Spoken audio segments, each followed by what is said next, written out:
फिर से आप सबका स्वागत है। और प्रभु ने हमें फिर से सौभाग्य दिया कि हम प्रभु के वचनों से सीख सकें।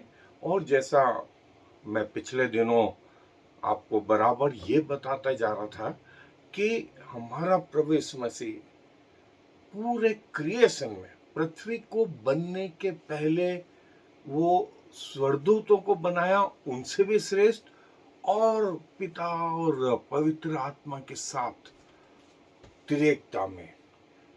और जब पृथ्वी बनी तो आदम से श्रेष्ठ, मलिकिसदेक से श्रेष्ठ, अब्राहम से श्रेष्ठ, इसहाक, याकूब, यूसुफ, मूसा, और इन सब से श्रेष्ठ।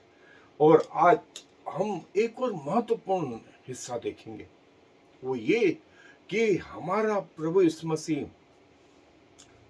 हारून महायाजक, जो पहला महायाजक था, और मलिकिसदेक हम पहले देख चुके हैं, लेकिन बाइबल हमें यह भी बताती है कि परमेश्वर ने मूसा से कहा था कि लेवी ग्रुप, जो तेरा ग्रुप है, हारून को मैं महायाजक बनाता हूं और आने वाली पीढ़ियां लेवी गोत्र में से होंगी, और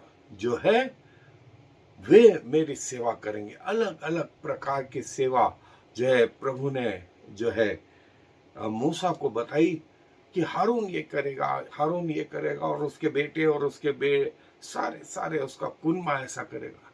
लेकिन प्रभु यीशु मसीह के लिए इब्रानियों की पुस्तक में 5वां अध्याय में उसके पहले आयत से पढ़ रहा हूं। तो यदि आप लोगों के पास बाइबलें हैं तो आप लोग भी खोल लें। और यहाँ यूं लिखा है, 5वां अध्याय इब्रानियों की पत्री पहली आयत से, क्योंकि हर एक महायाजक मनुष्यों में से लिया जाता है और मनुष्य ही के लिए उन बातों के विषय में जो परमेश्वर से संबंध रखती है ठहराया जाता है कि भेंट और पाप बलि चढ़ाया करे। वह अज्ञानों और भूले भटकों के साथ नरमी से व्यवहार कर सकता है, इसलिए कि वो आप ही निर्बलता से घिरा है। इसलिए उसे चाहिए कि जैसे लोगों के लिए वैसे ही अपने लिए भी पाप बलि चढ़ाया करे। यह आदर का पद कोई अपने आप से नहीं लेता, जब तक कि हारून के समान परमेश्वर की ओर से ठहराया न जाए। वैसे मसीह ने भी महायाजक बनने की बड़ाई अपने आप से नहीं ली, पर उसको उसी ने दी जिसने उससे कहा था, तू मेरा पुत्र है, आज मैं ने तुझे उत्पन्न किया।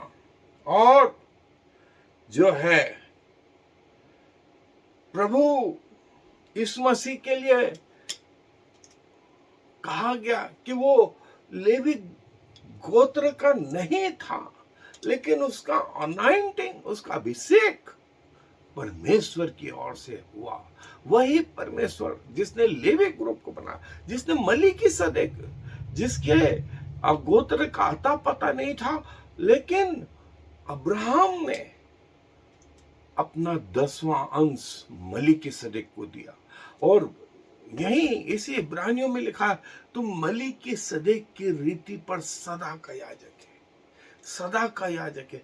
मृत्यु हारून और दूसरे लोगों को रहने नहीं दे रही थी, और वे भी हमारे जैसा पापों में गिर जाते थे।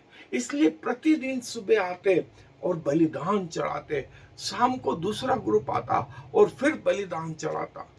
ये सिलसिला जारी रहा प्रभु यीशु मसीह तक। और प्रभु यीशु मसीह,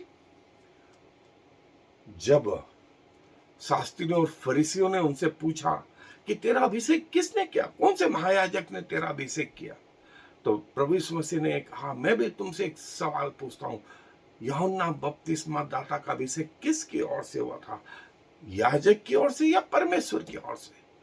तो उन्होंने कहा, यदि याजक की ओर से तो हमें मालूम ही नहीं हुआ था, लेकिन वो था महायाजक से भी बड़ा।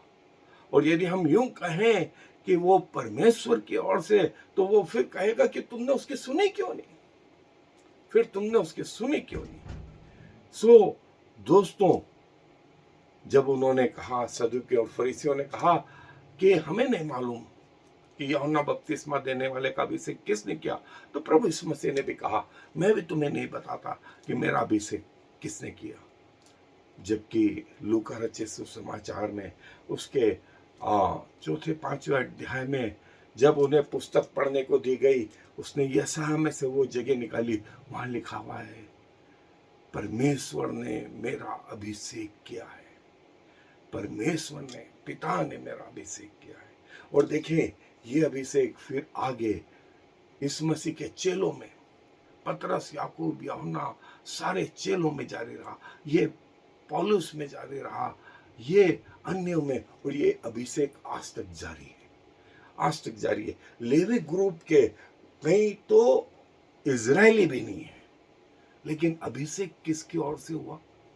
परमेश्वर की ओर से। और जिसका अभिषेक परमेश्वर की ओर से हुआ, उसके लिए गमलीएल ने कहा, जब सारा इतना विवाद बढ़ गया था कि यदि ये परमेश्वर की ओर से है तो तुम कभी इसे खत्म नहीं कर सकते, और यदि ये परमेश्वर की ओर से नहीं है तो ये अपने आप खत्म हो जाएंगे, हमें इस विवाद में नहीं पड़ना है। गमलीएल ने ऐसा कहा।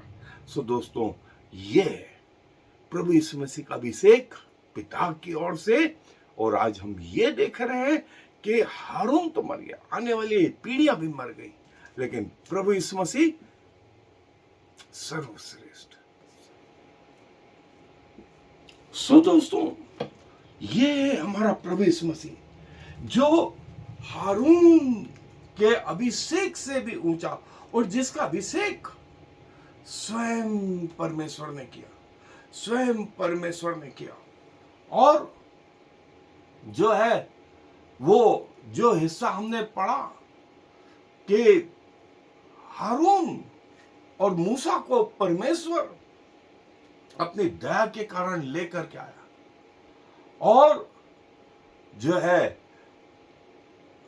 लेवी ग्रुप, याकूब का बेटा लेवी, जो लिखा है कि परमेश्वर ने अब्राहम, इसाक, याकूब और उसके पुत्रों को चुना कि वे परमेश्वर के सामने परमेश्वर की सेवा करें, वे परमेश्वर की सेवा करें, और सारे लोगों के लिए, दूसरे बचे कुचे गोत्र के लोगों के लिए जो है मध्यस्थता का काम दे, मध्यस्थता का काम दे। और देखे, जो है आदम और हवा, नूह, याकूब जो है इसके एग्जाम्पल रहे, और अल्टीमेटली परमेश्वर ने मूसा के द्वारा नियम दिए और उसको टाइमिंग बताया, उसको सब चीज बताई, क्या चीज करना है, क्या चीज नहीं करना है। और जो है फिर परमेश्वर ने कहा कि लोग यदि बलिदान चढ़ाना चाहें अपने पाप के प्रति और दूसरी चीजों के प्रति, ये याजक मध्यस्थता का काम करेंगे, ये जो है महायाजक मध्यस्थता का काम करेंगे। उस व्यक्ति और परमेश्वर के बीच में मध्यस्थता का काम, प्रार्थना का काम, पश्चाताप का काम, ये याजक, महायाजक करेंगे। और जो है परमेश्वर ने बोला, वे भेंट बलि, अन्न बलि, पाप बलि, मेल बलि और सारे दूसरे बलिदान भी परमेश्वर के सम्मुख चढ़ाया करेंगे। और इन लोगों को अधिकार होगा कि ये जो है परमेश्वर के सामने भेंट चढ़ाए, और जो व्यक्ति भेंट को परमेश्वर के समीप ले आया है उसके लिए जो है बलिदान चढ़ा करके जो है परमेश्वर के सामने उस व्यक्ति के लिए, उस परिवार के लिए निवेदन करेंगे। और जो है परमेश्वर ने जो है हारून और मूसा जो लेवी गोत्र के थे और उनके पुत्रों को पहली बार जो है उनका अभिषेक किया, और उसके बाद ये आज्ञा दी कि जो मेरे और लोगों के मध्य में रहेंगे वे लेवी ही रहेंगे, और हारून और उसके पुत्र और उसकी आने वाली पीढ़ियां परमेश्वर के नियम, परमेश्वर की आराधना जो है वो ये ग्रुप करता रहेगा, ये ग्रुप करता रहेगा। और जो है इनके लिए जो है परमेश्वर ने बहुत सारी चीजें भी कही कि ये जैसे इनके कपड़े जो है वो परमेश्वर के अनुसार, इनकी टोपियां जो है वो क्राउन के रूप में रहेगी, और उस पर शब्द लिखा होगा होलीनेस टू द लॉर्ड, परमेश्वर के लिए पवित्र, परमेश्वर के लिए पवित्र। और ये हमेशा याद दिलाता रहेगा कि हम परमेश्वर के लिए अलग हैं। फिर उसके बाद में जो है ये स्टोन, ये 6 पूरे 12 गोत्र के जो पत्थर थे वो इधर 6 इस हाथ पे, 6 इस हाथ पे, और ये बीच का जो हिस्सा था इसमें पूरे 12, 3-3 की लड़ में 4 लड़ियां थी। ये जो है आप प्रकाशित वाक्य में भी देखेंगे कि परमेश्वर के नए यरूशलेम का एक एक नींव का पत्थर और वही कलर का है जो महायाजक ने यहां पहन के रखा। देखिए परमेश्वर निर्गमन में प्रकाशित वाक्य और उसके आने वाले समय तक की बात करते हैं।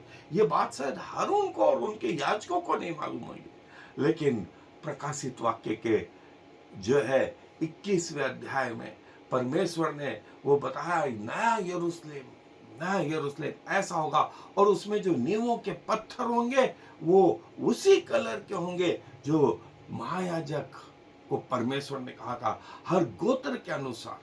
देखें पृथ्वी के आरंभ से ही पृथ्वी का अंत शुरू हो गया, और फिर जो है ये चेन होगी, ये चेन होगी, जो चेन जो है वो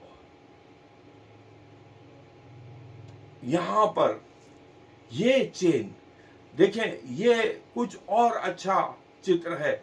6 पत्थर यहां, 6 पत्थर यहां और 12 पत्थर ये, फिर ये चेन, और उसके बाद में ये जो चेन है वो जो है ये जो छाती पर ये 12 पत्थर है, इसको होल्ड करने में, इसको संभालने में मदद करती, इसको मदद करती।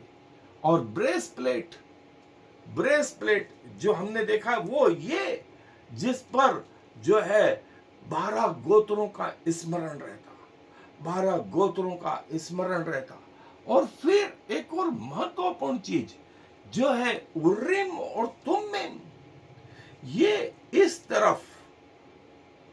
तरफ यहां पर जो है देखिए ये रहा उर्रीम और तुम्मीम, ये जो है परमेश्वर से पूछने के लिए। परमेश्वर, उरीम का मतलब होता है लाइट और तुम्मीम का मतलब होता है परफेक्शन। और ये कि तुम परमेश्वर के लिए पवित्र हो, तुम परमेश्वर की ज्योति हो जो परमेश्वर को प्रकट करेंगे। और जब प्रभु यीशु मसीह आए, प्रभु यीशु मसीह ने वो पहाड़ी उपदेश में मत्ती 5 में भी कहा तुम जगत की ज्योति हो, तुम जगत की ज्योति हो। और जो है जो फिर उसके बाद ये एपोद, ये जो पूरा जो है गाउन जैसा ये एपोद जो है वो इस पे गुदाई करके सोने की और नीला रंग और बैंगनी रंग और जो है लाल रंग, ये जो है पूरा बुन करके बनाया गया था। और इसके बाद में जो है ये रस्सी जो है, ये रस्सी, ये गड़ल जो है वो बंधी रहती थी। और विशेष करके जब महायाजक महापवित्र स्थान में साल में एक बार जाता था, तब जो है ये रस्सी जो है वो ये रस्सी, मान लीजिए कुछ पाप के कारण उसकी मृत्यु हो गई, तो इस रस्सी के जरिए उसको बाहर खींचते थे। ये वो रस्सी और जो है एपोद के अंदर से ये रस्सी जुड़ी हुई होती थी, और नीचे की तरफ यहां पर जो है अनार और एक घंटी। तो जब याजक चलता था तो वो घंटियां बजती थी और अनार जो है वो फलवंतता को बताता था, वो फ्रूटफुलनेस को बताता था, और वो इस जगह, नीचे की जगह, ये एपोद के नीचे जो है दूसरा लेयर यहां पर ये जुड़ा होता था, और जो है पूरा कपड़ा जो है वो अप टू एंकल तक, एंकल मतलब नीचे के जो हमारा जोड़ है पांव का, और नंगे पांव पवित्र स्थान में, महापवित्र स्थान में चप्पल के साथ नहीं, लेकिन नंगे पांव। अब ये सारी चीजें उस लेवी महायाजक के, और फिर क्या हमारा प्रभु यीशु मसीह, जिसके लिए कहा गया कि हमारा प्रभु यीशु मसीह जो है बेहतर, हारून से भी बेहतर जो है हमारा याजक, हमारा महायाजक। ये तो जो बलिदान ले जाते थे, ये इनको सुबह का बलिदान शाम तक पवित्र रखता था, और शाम को जो बलिदान चढ़ाते वो सुबह तक पवित्र रखता।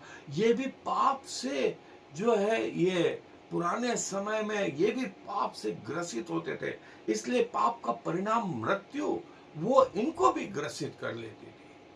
लेकिन प्रभु यीशु मसीह नहीं, उसने पाप पर जय प्राप्त करी, और स्वयं परमेश्वर और हारून के समान पिता ने प्रभु यीशु मसीह का जय अभिषेक किया। उसने कहा कि तू मेरा पुत्र है और आज तू मुझसे उत्पन्न हुआ। ये परमेश्वर जो प्रभु यीशु मसीह को बताता है, और ये कि प्रभु यीशु मसीह का अभिषेक जो है उसकी क्वालिफिकेशंस, परमेश्वर पिता को भजने की क्वालिफिकेशंस जो है प्रभु यीशु मसीह में। सो दोस्तों, ये वो महत्वपूर्ण चीज कि हमारा प्रभु जिस भी एंगल से देखो वो पिता के सामने रहने के योग्य, और हाई प्रीस्ट आज भी हमारे लिए पिता के सामने निवेदन करता है। हमारे और पिता के बीच में कोई मध्यस्थ है आज भी, वो है प्रभु यीशु मसीह और प्रभु यीशु मसीह। समय के हिसाब से प्रभु, जैसा मैंने बताया कि सिर्फ प्रभु यीशु मसीह ही पिता और हमारे बीच में हारून से बड़ा, और जो है जो हमारे पाप थे, उस पाप के लिए वो पिता से निवेदन करता रहता है। पिता के सामने शैतान दोस्त लगाता रहता है, तो प्रभु यीशु मसीह कहते रहते हैं कि जो सजा मेरे बच्चों को मिलनी थी वो मैंने सह ली, वो ऐसा बड़ा महायाजक और प्रभु जो है पिता से हमारा मेल कराता है, पिता से हमारा मेल कराता है आज भी दोस्तों। इससे बड़ी बात हमें और क्या चाहिए, इससे बड़ी बात और क्या चाहिए कि पिता से हमारा मेल प्रभु यीशु मसीह के कारण आज भी। और जब हम पिता के पास पहुंच जाएंगे तब हम पाएंगे कि प्रभु यीशु मसीह हमारा perfect high priest, perfect priest, और जो उसमें योग्यता थी as a person, as a provision, as a pursuit, एक मिनिस्ट्री वो पूरी प्रभु यीशु मसीह में, वो पूरी प्रभु यीशु मसीह में, किसी और में नहीं, प्रभु यीशु मसीह को छोड़ किसी में भी नहीं। ये योग्यता जो प्रभु यीशु मसीह में, हमारा प्रभु यीशु मसीह सारे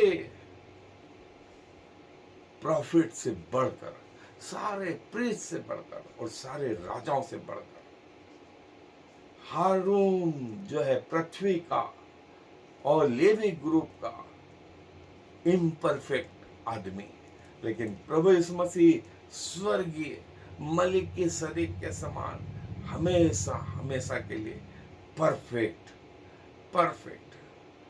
ये है हमारे प्रभु यीशु मसीह जो आज भी हमारे लिए निवेदन करते हैं, हारून से कहीं गुना बढ़े। सो दोस्तों, हमें प्रभु के प्रति धन्यवाद देते रहना चाहिए दिन और रात, कि हमारा प्रभु यीशु मसीह हमारे लिए आज भी निवेदन करता रहता है। प्रभु अपने वचन पर आशीष दे। आइए दुआ में अपने सरों को झुकाएंगे। प्रभु जी धन्यवाद और धन्यवाद प्रभु, आज भी आप हमारे लिए निवेदन करते रहते हैं। शैतान जहां एक और दोष लगाता रहता है तो प्रभु वहीं दूसरी ओर आप हमारे लिए पिता से विनती करते रहते हैं। प्रभु आपके सामने झुकते हैं।